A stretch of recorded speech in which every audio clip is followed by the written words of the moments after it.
Hello and welcome to today's episode of the Home Rockstar Podcast. I'm excited for today's guest. We are talking to the co-founder and CEO of Trio SEO. And what they do is they help to create high intent SEO content that drives targeted organic traffic to businesses. So excited to hear more about this. But we're talking to Steven Schneider. So Steven, you ready to rock?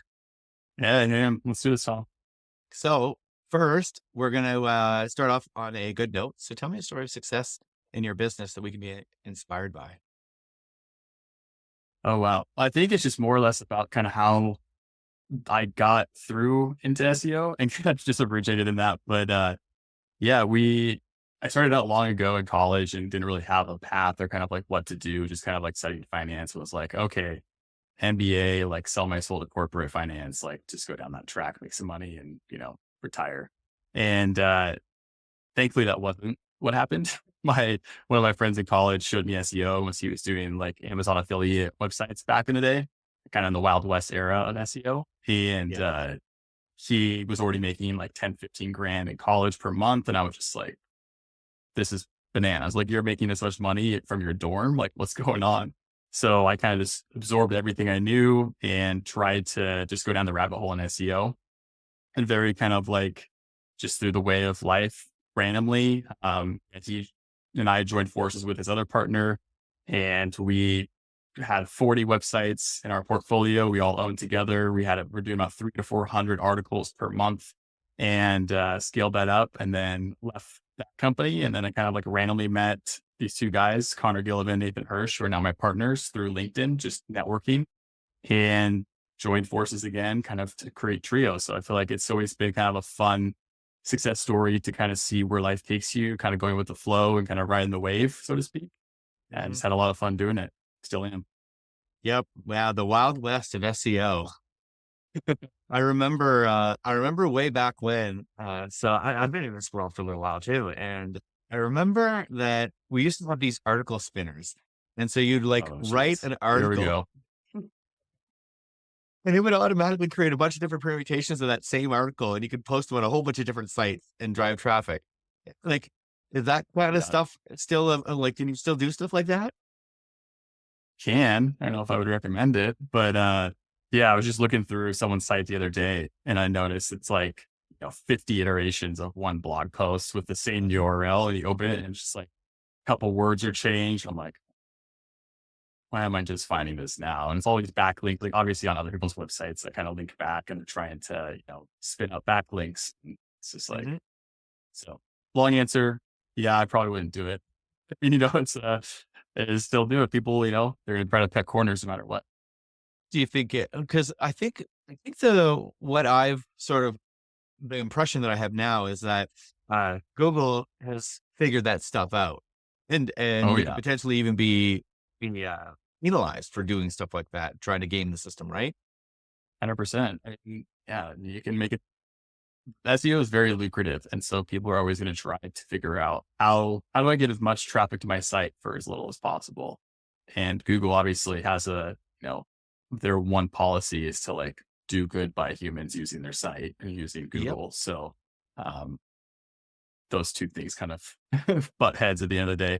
And it's Yep. important to make sure that Google, is trying to ensure quality is the number one priority. Yep. Well, and I've got a bunch of questions about that we'll get into a little bit later because it is, as a web developer, that question gets asked all the time, and also people do spend a lot of money for seemingly nothing a lot of times. Yeah. So it's kind of like this weird question that people keep on asking, like, "What about SEO?" And I don't. Sometimes you don't even know how to answer that question because you're sending What people is into SEO? the laps of people that are going to overcharge them for Yeah. some weirdness. But we'll talk a little bit more about that a little bit later. But first, we'll talk about the bad note as well. So, on your journey, is there something that didn't go as planned that we can learn from? Yeah. So this was in my first company. We were kind of at our peak. Like I said, we were doing like 300 to 400 articles a month, just a massive operation. And we had 3 black swan events hit in 30 days. First one was Google released the 2021 affiliate product review update, which specifically was intended to target all the sites that we had in our portfolio. Hurt. Amazon also cut their commission tiers by half overnight because the third one was COVID hit the company. So all of this kind of shook, and we were just like, sweet, now what? We had lost about 60% of revenue and traffic, right? Um, and we knew that the affiliate Amazon SEO space was not a sustainable path by any means. It was very much a right place, right time opportunity to kind of take hold of. But we also thought we had probably 5 to 7 years to figure out. Like, we had started building e-commerce sites, and we were actually building affiliate sites that were sister brands of those, and using the affiliate sites to direct traffic to the e-commerce sites and kind of starting to create more of an ecosystem within that business. And we thought that was going to be a kind of a good path to become more of like brand authority, quality, like really look at how do we create these little mini brands instead of just like micro niche blogs. So yeah, and that kind of like really just shook us and had to kind of think fast and kind of figure out like what was next. And so, but yeah, I mean, through conflict comes change. And so that's kind of, one of the things I try and remind myself whenever I encounter. Obviously that one was a little bit bigger, but yeah, it was interesting time. A lot of people had to do a little bit of pivoting during that time. I know as a musician, I was doing a lot of gigs. And so when they shut everything down, I lost good 60% of my income too. Maybe a little less than that, but it was definitely 50%. So, you have to make some changes when that happens. So what did you do? What was the win there? Yeah, we just kind of let the dust settle for a little bit, and just, we were still cash flow positive for sure. Affiliate sites were just so profitable. The team was so kind of lean at the time. And so we just kind of figured it out. And I kind of like realized that it was just kind of like a good time for me, I think, to step away. Like, I'm still great friends with my partner still to this day. Like, I went golfing with one of them yesterday, like still stay in touch. And I think it was just a good time to like figure out what was next. Like, that high risk, high reward strategy of business worked really well when I was a college kid. Like, I was in that era of like pedal to the metal, whatever happens, like I could afford to kind of be a little more risk on. But when the risk kind of, slapped me on the wrist, it was like, oh, okay, this is what can happen. Like, what is actually going to, like, is this going to be a 50-year business? And I started really thinking long-term. And so that's kind of like where I just stepped away, and I took a year off and just kind of like figured out what was next, dabbled a little of this, did a little of that. And then around that time, I kind of was like, okay, time to figure it out. And so I kind of started poking around LinkedIn, and LinkedIn was kind of evolving into this like new social media platform that's kind of becoming nowadays. And just started networking a lot, just kind of like figured out what's next. I didn't know what was going to come of it, but I just kind of always had this good gut feeling. So, but yeah, thankfully, obviously Trio SEO kind of spawned from that. So it's good to see. Right on. Cool. Yeah. So, taking a step back is always a good thing. I like what you say about the high risk, like when you're young too. It's funny that, I was sort of the same mentality when I was young. Like I was working at a big company as a programmer, and when they were laying other people off, I just didn't even care.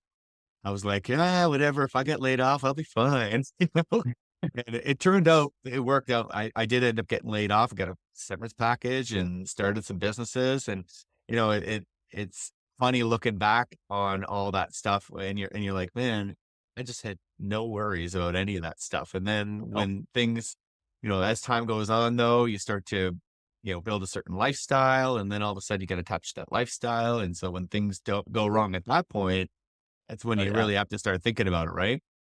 Yeah. I was just talking to my wife about this the other day, and it's like, it's crazy to think that when we were in college and I had lived with like 2 buddies and all this sort of stuff, our split rent per person was $385 per month.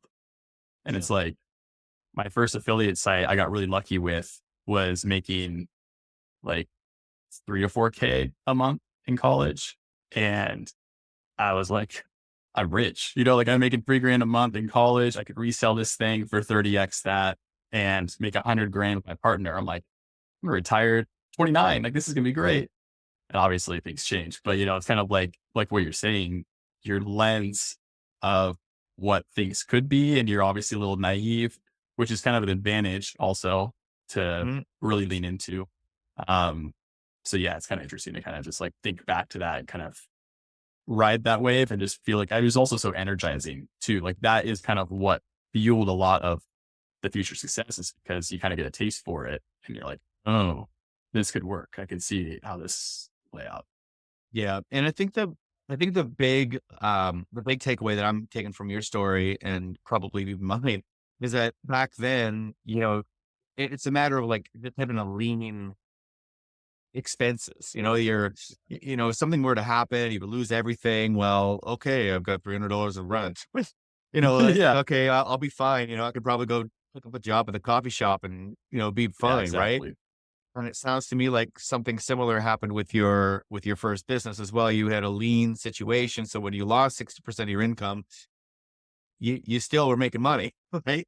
Right. And that's Yeah. probably something to take away from that. Cause I think that a lot of people might make the opposite mistake of like, gathering up a whole bunch of expenses. And now all of a sudden, if something happens to the income, now you're going in the hole every month. Right. Yep. So like Yes. o- on that, sort of cash flow, topic, like, where did that mindset come from? First of all, like, what was that just by chance or did you have a strategy in that or like, what was that? Yeah. So a couple things come to mind. So the one of the things is that I was very, very lucky in that my good friend who kind of showed me SEO, he and his other partner had two very, very successful affiliate sites. They were cash flowing probably at our peak around 50K each a month. Um, which in the Amazon affiliate world, for anybody who doesn't know, it's like you're doing volume at that rate because each sale is maybe $20 or something like that. So the commissions at that rate, you're doing it's pretty big sites, Yeah. and those were predominantly the cash cows of the business. And so when the portfolio kind of got turned upside down, we still knew that okay, we could do this. And the nice thing about it too is that since we own the entire portfolio straight out, we weren't really like having to meet these KPIs or these obligations to anybody who was kind of like could potentially say, well, we're not going to just throttle down content if we need to. It's like we were spending like about 25, 30 grand a month on content. And it's like, cool, we're just not going to spend that much this month. Like we're just going to do 5 grand and like now we save 20 grand. And so it's like you can start when you have all the leverage in that scenario, you have the ability to control your cash flow and realize, okay, like primary priorities, take care of the team, take care of ourselves, take care of all the tools that we need to survive. And then everything beyond that is, variable. So just making sure that you're finding out more that you can chew when things start to get a little topsy turvy, I would say. Hmm. So how did you learn all that stuff? Like you have good mentors or? Yeah. So the same guy, he just is like, yeah, he still is kind of like a mentor for sure. I mean, he'd been in SEO for about 6 or 7 years before he even taught me. He was making sites in like early 2010s off of Wow. like exact match domains, trying to rank for just obscure terms.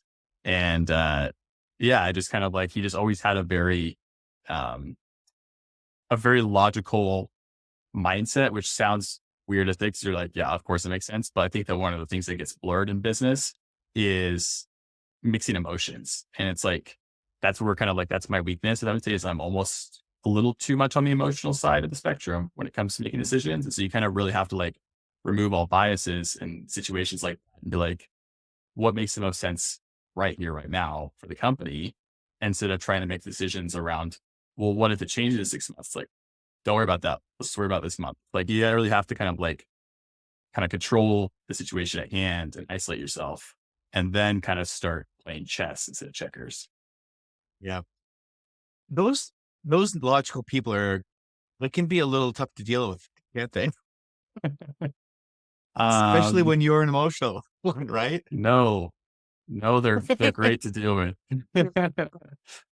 Anybody who doesn't see that, I was nodding my head while saying that, but no, it's good. It definitely, I just always was mindful of the fact that one, I've never tried to lay down the law or try to like lean into ego when making decisions. Like that was something that we really took to heart at the first company and something that we still do today at Trio SEO, where it's like, we'll hear everyone out in the room, but at the end of the day, if someone just has a better decision, like it's the better decision. Like it's Yeah. not about trying to, you know, poke up your feathers and say, well, we're taking my choice. It's like, if your choice is way better than mine, like, let's do it. Like this is a team thing. And so that's kind of how we naturally operated. And I think it's because we were friends first, and friends first who just happen to make a lot of money together second. And so that's kind of like where that mentality came from, where it's like,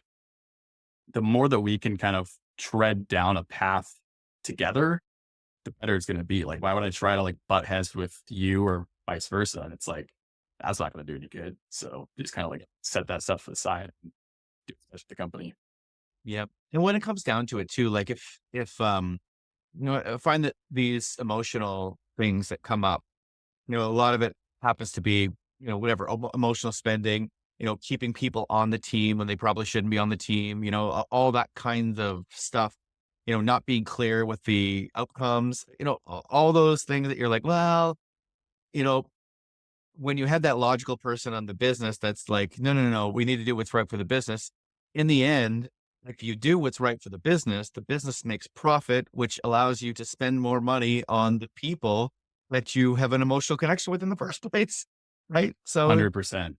it is one of those things, but, it takes a lot of, kudos to you for that, emotional intelligence, I guess, to kind of go, all right, fine. Maybe that's an emotional reaction. Yeah. This No, guy's, and I know this it guy's too. right. Like yeah. And like, I know when I'm being emotional, like it's just it's how I feel. I know like I can get like upset. I'm anxious. I'm like, trying to do all sort of stuff. And I'm like, these are like you really have to kind of be a little introspective at that moment in time. But, yeah. And I was gonna say the other thing too, is that he was definitely more, risk on. Like he's very good at making educated bets. He's good at like thinking Oh, through okay. things like that. Yeah. And so that was where a lot of kind of the business growth came from, was that he'd have to figure out like, when's a good time to do an acquisition? When's a good time to do an exit of a site? Like when's the kind of the like buying, building, flipping model come into play?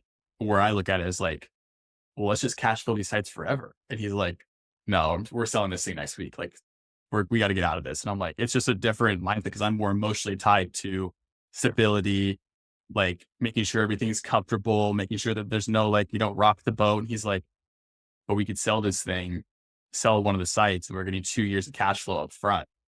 Like, yeah, that makes sense. Okay, I guess we're selling. It's like, you kind of have to like, let's talk through this and kind of like be a little risk on would make sense too. Wow. Wow. Yeah, that's really cool. And I mean, I think that what you said about just you kind of do get attached to businesses, right? It's like, this is my baby. I can't sell it. Right. Yeah. Well, But each business, like each website, I guess, in the portfolio or each blog had to be treated as a separate business. So we essentially like, even though we owned 40 blogs, the way that we kind of mentally operated was that we owned 40 businesses. And we had to figure out how each strategy performed relative to its own strategy. Makes sense. clever. That's really, really cool. Okay. I like that. Yeah. So let's talk a little bit. I mean, work from home is, well, it can be challenging, right? Yeah. I know that like when you go into an office, you're at work, all that stuff. When you're working from home, everything kind of blends and mixes together. And so, have you found sort of a groove working from home, and how'd you do that? Yeah. That evolved kind of in that same era. I I love working from home. Actually, there's a moment in time for 6 months where I didn't work for myself and I hated it. And I just was like, I need to get back to that. But yeah, my work from home routine is perhaps a little bit unconventional, but I like wake up and like within 20 minutes of waking up, I go straight to my desk and I just start working. Um, I'm not like a cold plunge, stretchy, read a book 4 or 5 a.m. type of YouTube guru like people some are. Um, but yeah, I like working in a dark space. Like you can see, like all of this is very closed off. I have a couple lights in the corner, but um, anything to kind of like just like, tunnel vision, focus on that sort of stuff, and then um, take breaks. Obviously, like I work out middle of the day. I kind of break it up my day where I get like 4 or 5 hours of good focus work or meetings, whatever I need to do in the morning.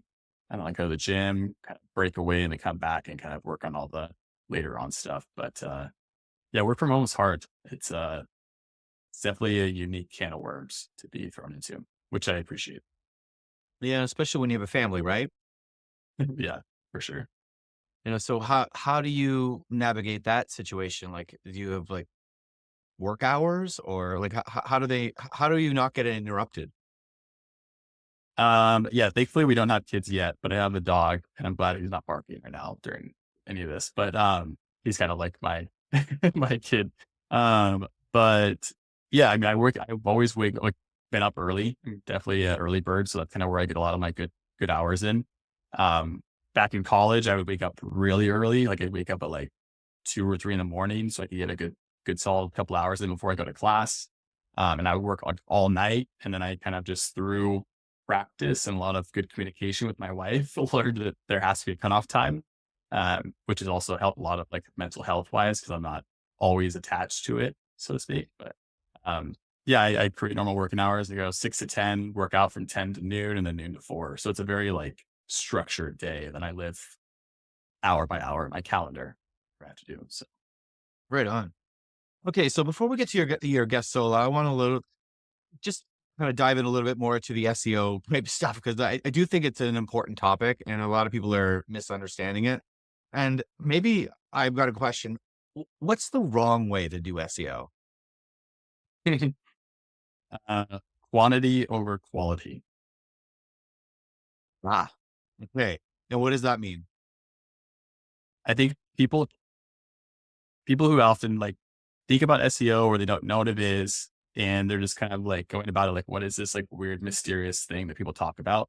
Um, it's difficult because SEO takes so much time to get up and running. So, like for example, if we're working with a client at Trio SEO, we usually only take on clients who want to work with us for at least 6 months. Like it has to be a long, and we're not locking them into contracts, but there has to be a verbal and mental agreement that like, hey, this isn't going to be an overnight thing, and then here's why. And so people are very antsy for results, especially in this kind of like immediate graphic gratification society that we have now kind of turned into. And so, after 45 days or 60 days and 90 days, and there's still little results compared to what you could be doing on PPC or some other lever that you pull and you get this immediate reward. Yeah. Um, it's hard to continue doubling down and be able to like see the long-term vision in that. And so it's easy to want to like triple down on content using ChatGPT and go more toward a quantity standpoint when really like that's the last thing you should do. It's really quality, letting Google kind of like adjust to your brand, understand the content, understand your authority, and then overall like the kind of snowball effect of this hockey stick pattern starts to take off where it's really, really slow, slow, slow.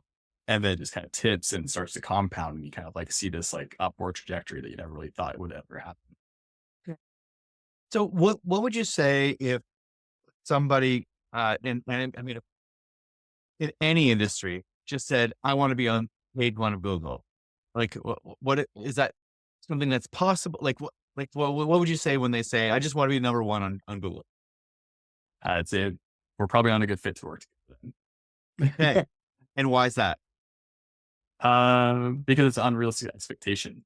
And we turn down probably 30% of our clients because they either say that or they don't have a long-term mindset. SEO, there's no for sure bets. And so people are coming in and they're like, well, this other company said that they can get me ranked top 3 in 30 days. I'm like, Mhm. go ahead, go. Yeah. Like do your thing then. Like, that's great. Like they're probably way cheaper too. And so when people start throwing out these promises in SEO, it's a very big red flag. And so we've always been very transparent, and we always like come from the mindset of we're entrepreneurs first.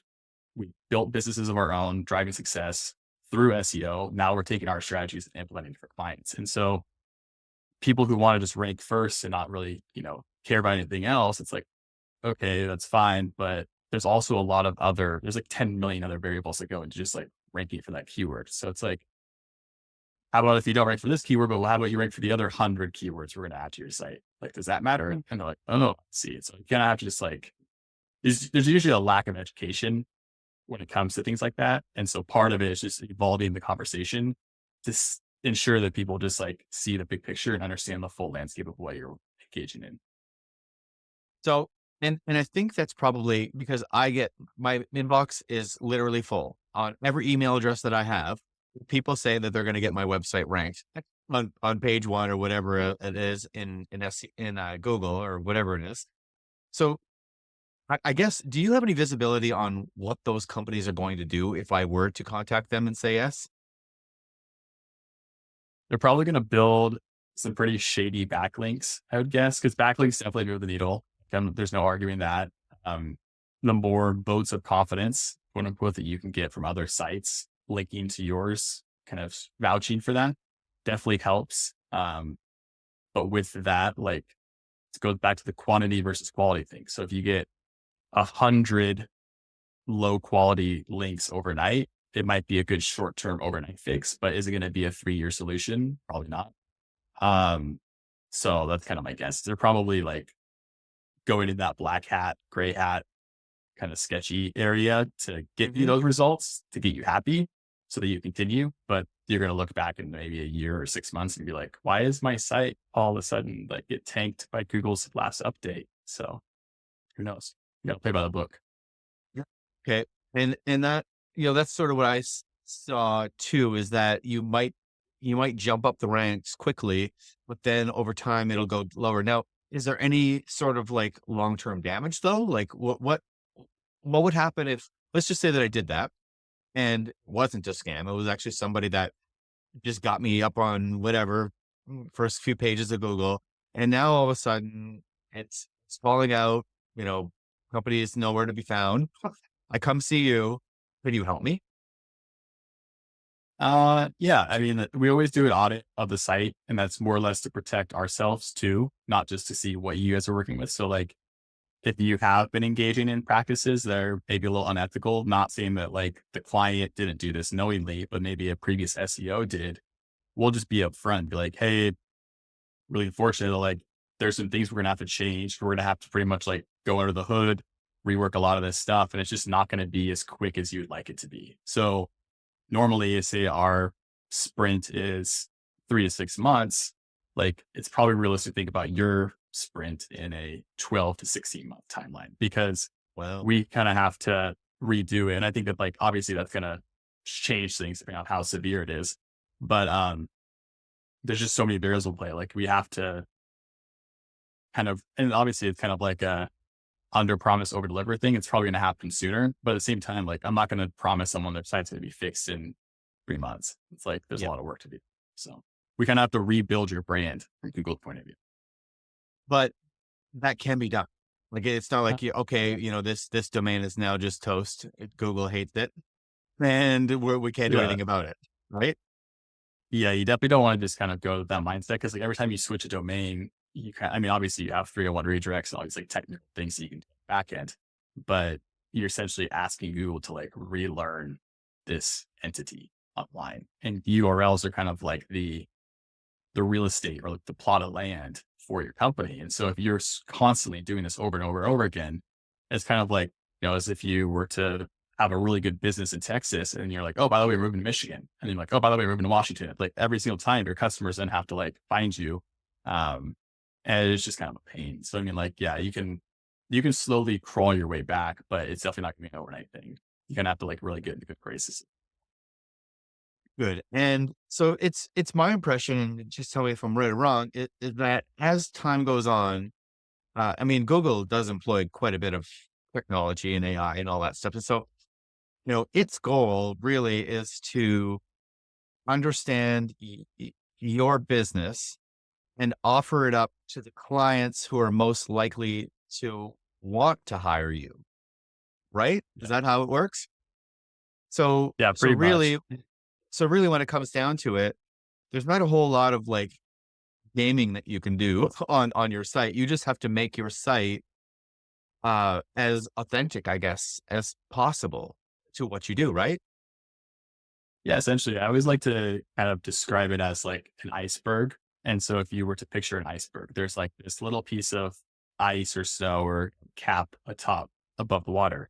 And that's going to be like your Your primary things like your home page, your contact page, your about page, services page, all that sort of stuff. And then as you kind of get lower and lower down the iceberg below the water, you kind of start to think about like these tiers of where you can start doing the SEO thing. So it's like you have your technical SEO. It's probably like your base tier. It's going to be like the closest to the water. But then as you get down and down, that's kind of like your content. And that's what adds depth to your site. And so as you're adding more content to your site, you're adding more keywords, you're adding more context to your business, who you are, who you serve, all this sort of stuff. And then Google picks up on that. So over time, you add this like authority perspective to your brand and just you as an industry leader amongst your peers. And that's easier than to associate search terms with your sites. Google picks up on the searches. They're like, oh, we know that ABC company does all this sort of stuff. And we're going to like show that search there. But if your competitors say don't have that content, Google doesn't have as much context to kind of decipher. Okay. Okay, great. And so now let's just say that, I'm a regular, brick and mortar business owner. If I have a shop or whatever it is, and maybe like an auto glass shop or something. That's a client that I'm working with right now. And so, you know, as the business owner, they're more like a mechanic. They're not online writing blogs and doing vlogs and doing TikTok videos and all that kind of stuff. So this is not what they do. This is not what they want to do, but they want their clients to be able to search for autoglass and find them. So what do you mean like content? What does that mean? Like, how are you going to help them to do that if you're not even in their business? Yeah. So that's kind of another misconception is like local SEO as an umbrella is like a whole different can of worms. Like we're a content SEO company. And so we work primarily with like B2B, SaaS services, all that sort of stuff. If you're like a local brick and mortar, find a local SEO expert. You want to work on your Google listing, like your Google business profile, like making sure that's up to date. Like that is kind of like your secondary website, making sure you have all these directory listings nearby, like your chamber of commerce, it should probably be added there. Like all these things that tell Google, hey, I do business in this area. And here's the proof of that. So like MAP, which is an acronym for like your name, your address, your phone number, that should be identical amongst every single spot on other websites, like Yellow Pages, Google My Business, all these little things that you don't really think about until you start to kind of like think through it. And you're like, oh yeah, it makes sense. So my phone number should be the same place on every other place that mentions my name. Mhm. So stuff like that. And Google picks up on it, of course. And that's how you can rank locally. Okay, that's very interesting. Okay, so then really, the local, because that was sort of like one of the things that I thought was if you've got a local business, people are going to search you on Google, and it's probably because you're not competing with the businesses out, on the other side of the country. You're only competing to the businesses that are local to you. I that's a really good explanation of that, and that's something that I think that's a huge, huge nugget. So now what you're talking about though, is you're talking about more or less like a digital business or like a global business, something that is a business that can compete with anybody all over the place. Like my business, more, Right. right? Exactly. And so now I don't necessarily have a physical location. I work with anybody anywhere. And so in that case, I do compete with everybody around the world. So it's not as simple as someone just going like graphic design in my city. They're looking for graphic design, which means they're going to get anybody anywhere, including overseas. That's what you Yeah. help with then. Exactly. So like if we take like Trio SEO, our company as an example, like we treat our company as one of our clients. Like we do an ongoing content calendar. We publish content monthly and treat it just like any other client. So a lot of the topics that we cover are going to be like how to choose an SEO agency or how to do B2B SEO or like how to learn SaaS SEO, like all these like things where you have to assume that a CMO or founder or co-founder or someone in that C-suite executive level is searching because they either have a lack of experience or there's someone who has that role and they're looking to kind of level up that skill set and they could potentially bring on a partner with us. So we're writing blogs, we're writing content that meets that person on the other side of that conversation and then just kind of using that traffic to insert CTAs, newsletters, all that sort of stuff that builds people into the brand. Love it. Steven, let's go. That's fantastic. All right. So let's do your guest solo. So what's exciting in your business right now? I think just the high pace, high energy success. I mean, we're only, a year in and we just crossed 25 monthly ongoing clients. So um, it's a really fun to kind of get a variety of clients to work with and kind of see what everyone's doing. I always like to say I'm kind of a jack of all trades, master of none, just doing strategy for so many different types of clients that Mhm. it's kind of fun to put on so many hats and then also kind of like work with the team and build the systems. And that's kind of like a lot of the things I nerd out on is like automations and content systems and like making sure that there's a fully turning cog every step of the way to kind of like make sure things don't fall apart. So, um, yeah, I could go on for hours, systems and content systems and stuff like that, but I'm sure that's where people will start to glaze over. So what's the process if someone wants to get to start to work with you? So we always start with a discovery audit, which is free. And that kind of is just like a foot in the door. We'll take a look at your website. We run through a checklist of things. Like we'll take a look at your competitors. We take a look at your currently ranking keywords to see what your site is all about, obviously services, et cetera. Take a look at any opportunities. And this is like a, less than an hour kind of like high level skim of what we would potentially go after. Any like CRO or UX things that we're looking at, because that's a huge component of SEO, um, and just kind of run through like fair, good, high priority fixes that we kind of run through. And that's obviously theirs to keep regardless of what we work for. Um, and then we just kind of like see, is this a good fit technically? Does it make sense? Like from a content point of view?